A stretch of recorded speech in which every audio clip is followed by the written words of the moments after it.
Welcome back. The time is now 6:27 this month of March. KTSM is joining our Next Star stations across the country in honoring remarkable women in our communities.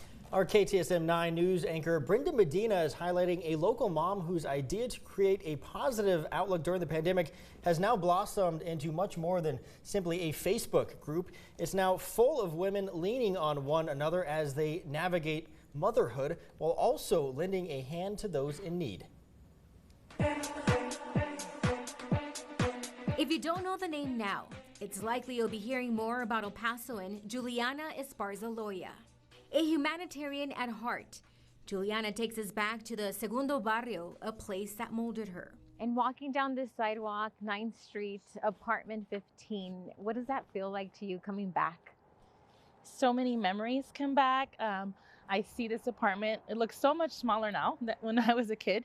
We used to actually play a la escuelita or la casita, and in there was like the school or la casita, and through here we would use it kind of like a drive-through. So my sister would put the food and I'd grab it, and we would all be in there with our little fake kitchen. Cherished childhood memories still live here, coupled with some tough lifelong lessons. I grew up here in the 80s and 90s when, gangs and drive-bys were a big deal. There was always, we'd find like jeringas, in these dumpsters and stuff. Juliana, though, defying those odds. It reminds me that no matter where you come from,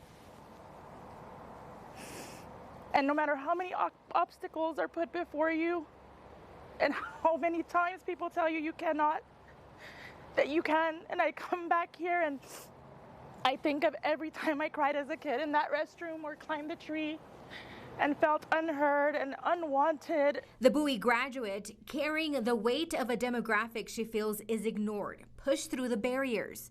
Now a role model in the borderland and the mother of 4, Juliana launched an online support group for other mamas in 2020, a year filled with so many uncertainties. Originally, it was just supposed to be moms, kind of motivating each other, empowering each other, telling ourselves, you've got this, mom life is hard, and kind of normalizing that it's okay to have breakdowns as moms and not look perfect. Adopt a Mommy P, a Facebook group turned into a nonprofit, an outlet not only for locals. I started to learn very quickly that motherhood is just like a universal language. And, we have women in Hawaii and women in Colorado and women in El Paso. While the group leans on each other for support, they also rally around those in need, like fully furnishing a single mom's home that was destroyed by a fire. And from there came other community outreaches like jackets for kids in Segundo Barrio and back to school. We sent money to Uganda for shoes. It just kind of was a snowball effect of good deeds. Also raising $22,000 for families who lost loved ones in the Uvalde school shooting. Juliana's passion for helping others always returns to the neighborhood that inspired her. That's been engraved in my mind since I've lived here.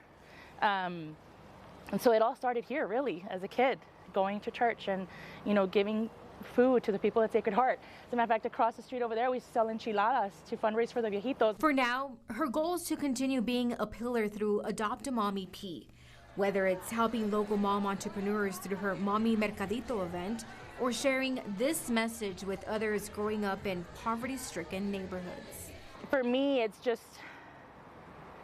it's a wonderful platform to be able to come here and be like, you can do it, ride this wave out. It won't be bad forever,